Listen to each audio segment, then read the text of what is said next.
Chapitre 2. Pourquoi vous devez absolument devenir libre financièrement. Devenir libre financièrement n'est plus un luxe aujourd'hui, mais une nécessité. Peu de personnes pourront assurer leur vie au jour et la générosité de l'État-providence est sur le point de disparaître à jamais. Les inégalités vont fortement augmenter dans les prochaines années. Vous ne pourrez pas lutter contre et le fait de devenir riche ne vous permettra pas de diminuer les inégalités. Par contre, si vous avez les moyens, vous pourrez œuvrer à votre niveau bien plus efficacement. Si je reviens sur mon parcours, on peut penser que j'avais tous les atouts, toutes les clés en main pour devenir libre financièrement rapidement. Mais les aléas de la vie ont changé radicalement la donne. Je n'avais pas pris mes précautions, ni fait le nécessaire pour me protéger, car je me croyais indestructible. Il m'a fallu recommencer de zéro et travailler comme un acharné pour atteindre cette liberté financière. Mais je ne suis pas le seul à avoir vécu ce type de situation dramatique. Exemple, je vais revenir sur le cas de Philippe, diplômé d'une grande école de commerce, qui a tout perdu après un divorce.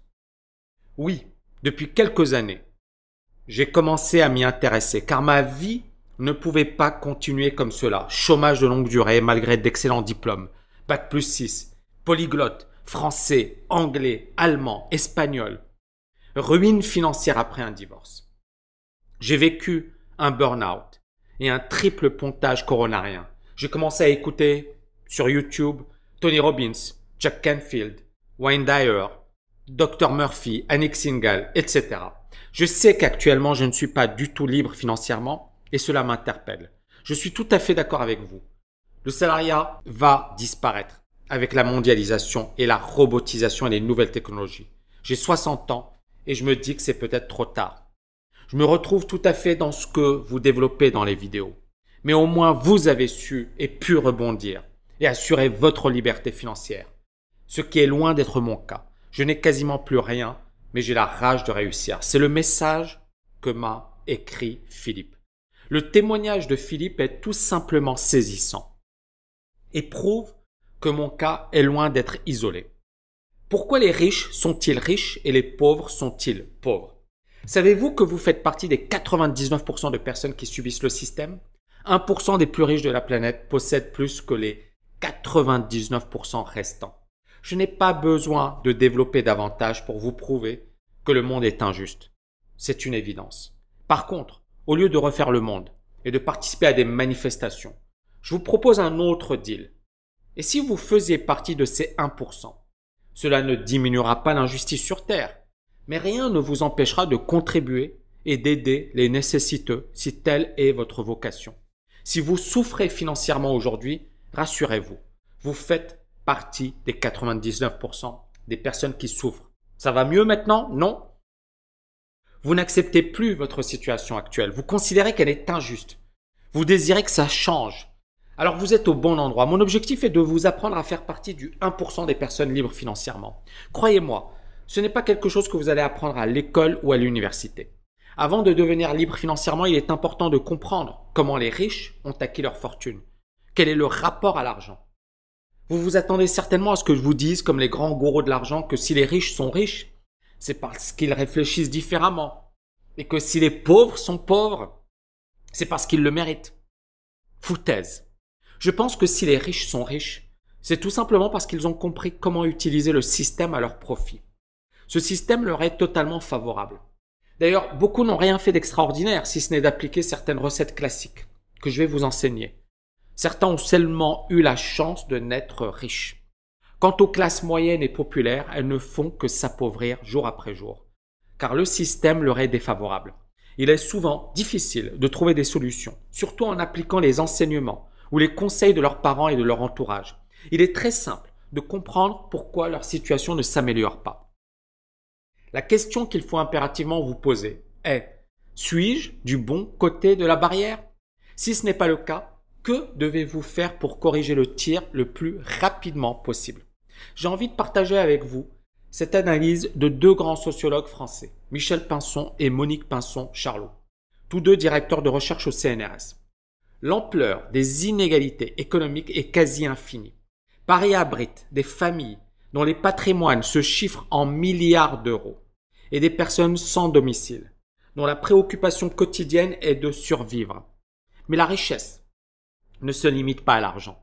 Celle-ci suppose pour se légitimer une certaine culture et génère un réseau de relations sociales très étendu. Le rapport à la culture s'appuie aussi sur une solide éducation à travers une famille, un milieu scolaire privilégié, marqué par l'homogénéité sociale des condisciples.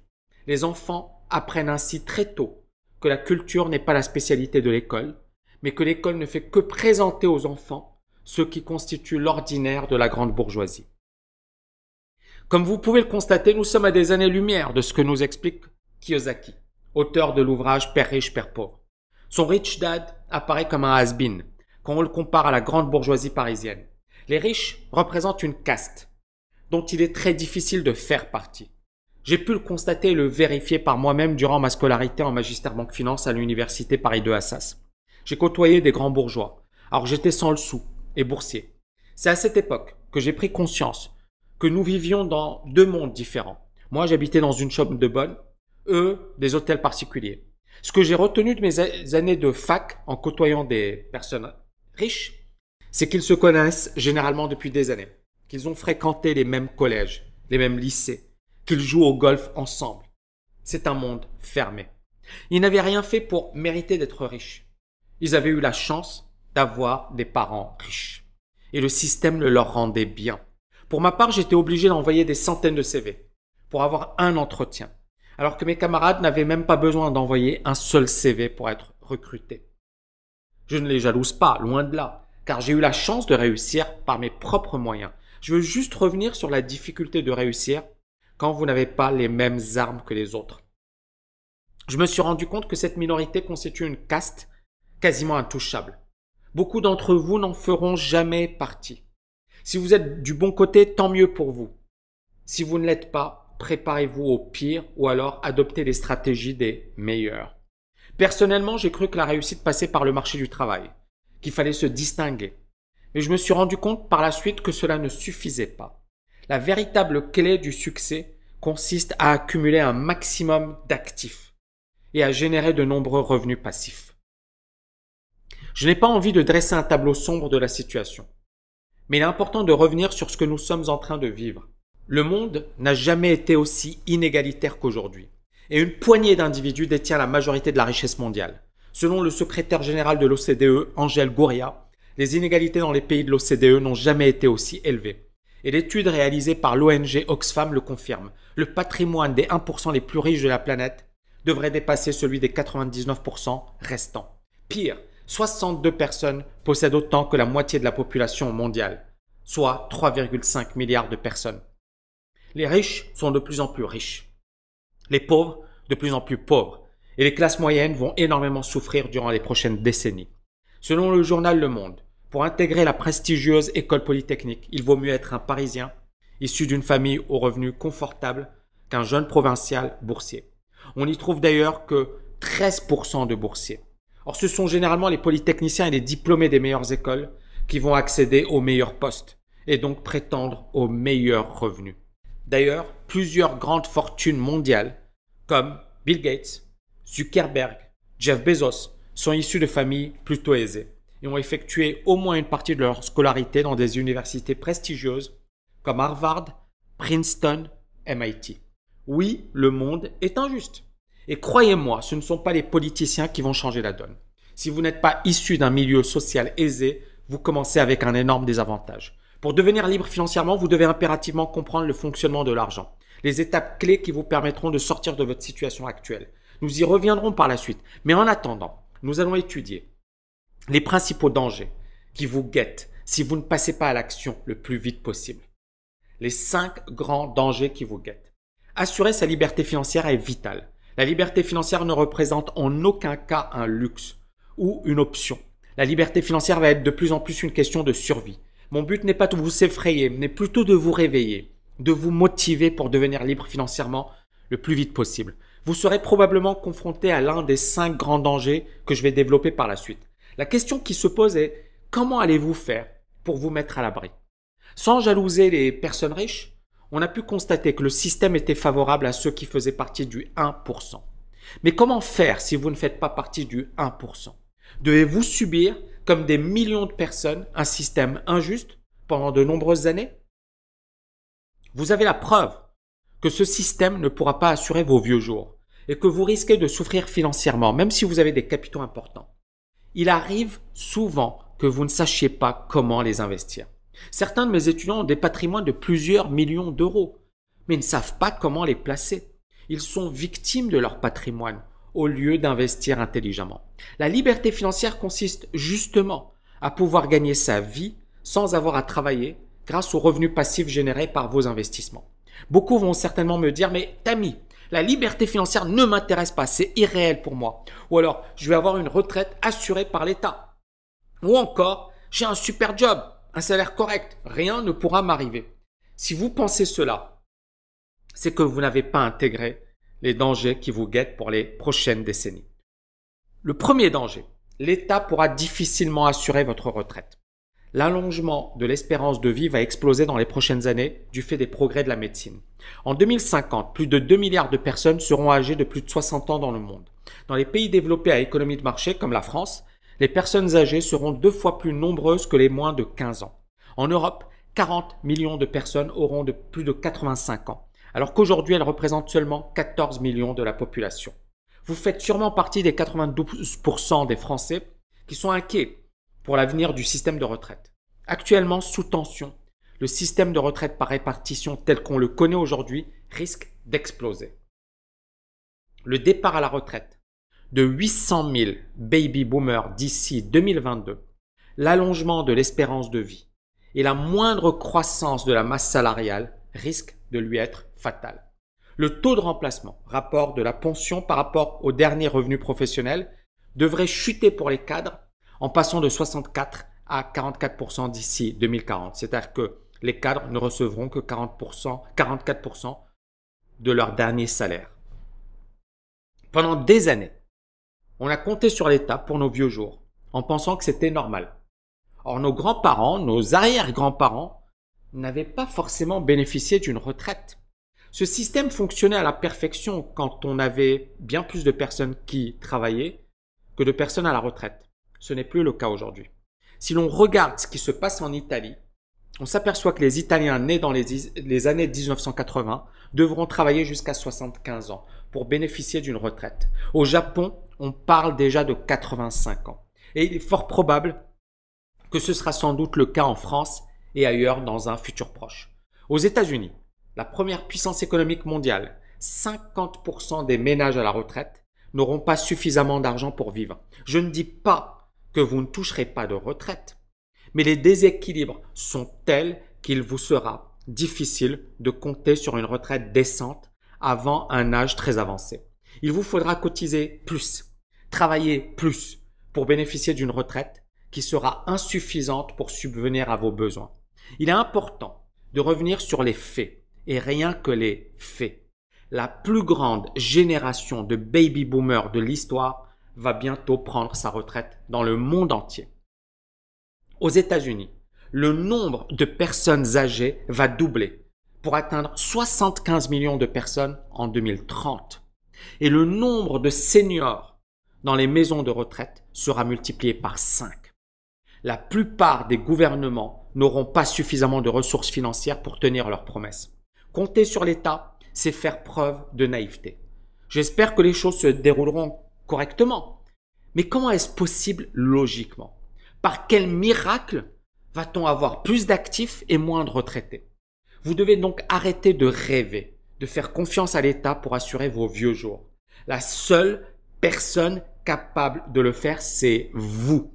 Et la bombe des retraites n'est que le premier des 5 dangers. Deuxième danger, votre épargne est pillée en toute légalité par les banques. Comme de nombreuses personnes, vous avez fait confiance à votre banquier. Vous avez placé de l'argent pour assurer vos vieux jours. Plusieurs études ont démontré que les commissions sur vos placements boursiers pouvaient représenter plusieurs centaines de milliers d'euros sur une période de 20 à 30 ans. Mais imaginez ce que cela représente par rapport à votre retraite.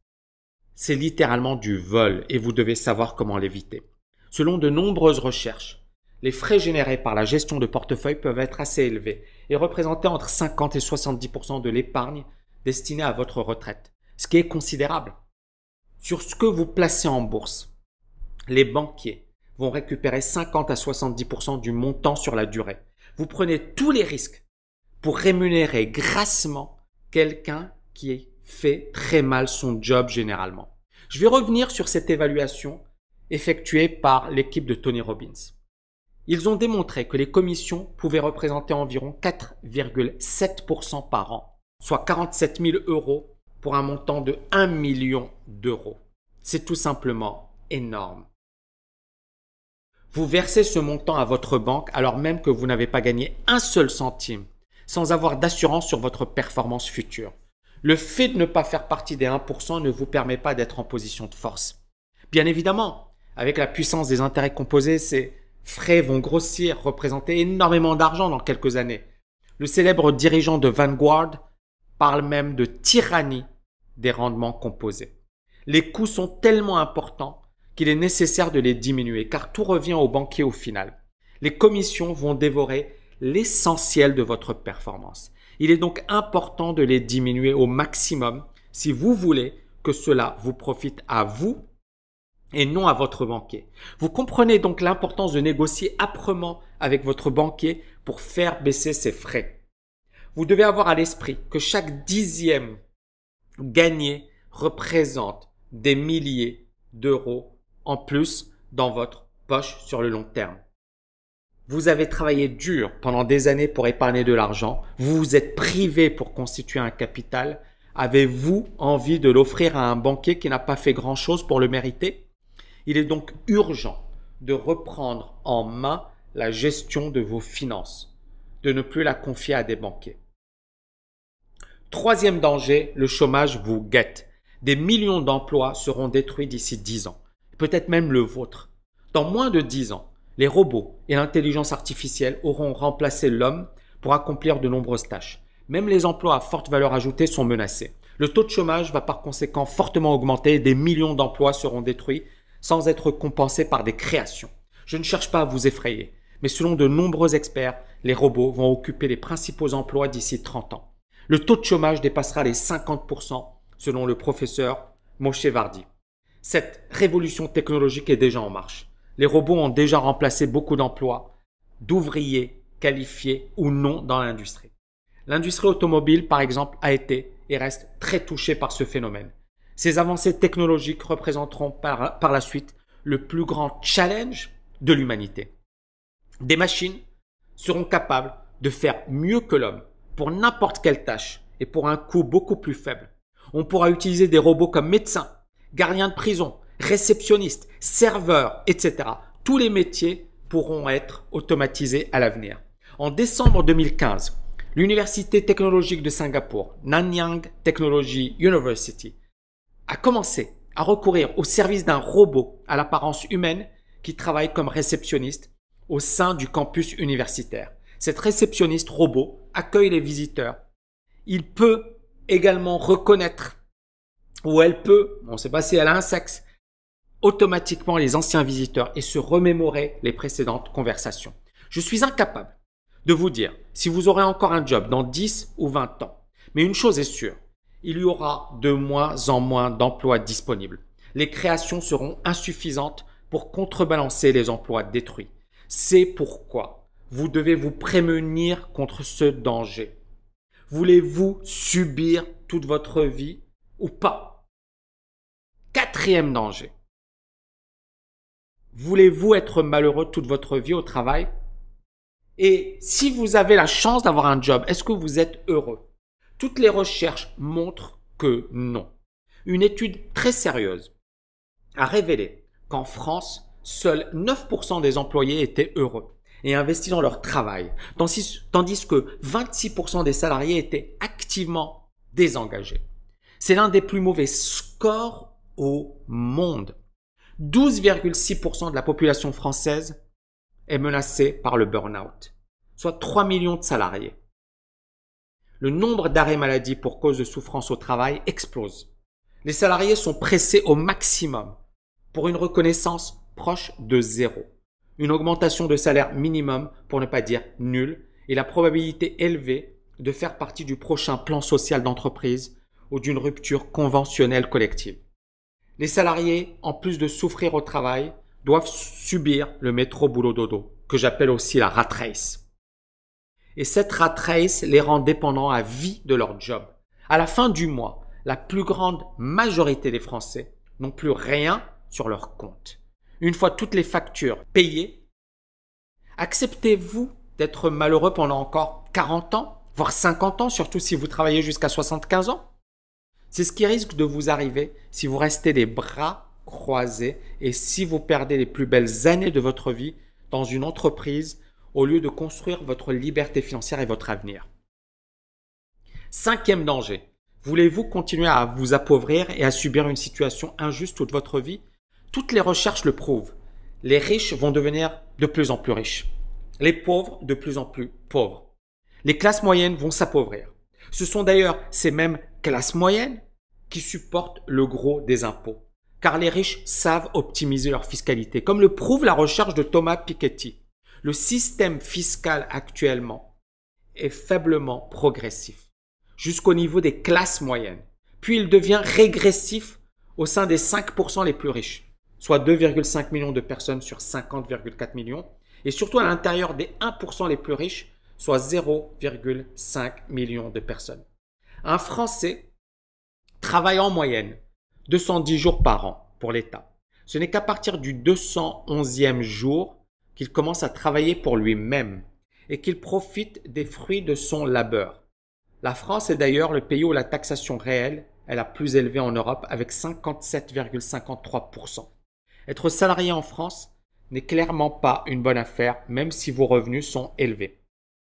Les riches, que ce soit les grandes familles, les capitaines d'industrie, les acteurs, les sportifs, vont d'ailleurs souvent s'installer en Suisse, en Belgique ou en Grande-Bretagne, sans que personne ne puisse les en empêcher.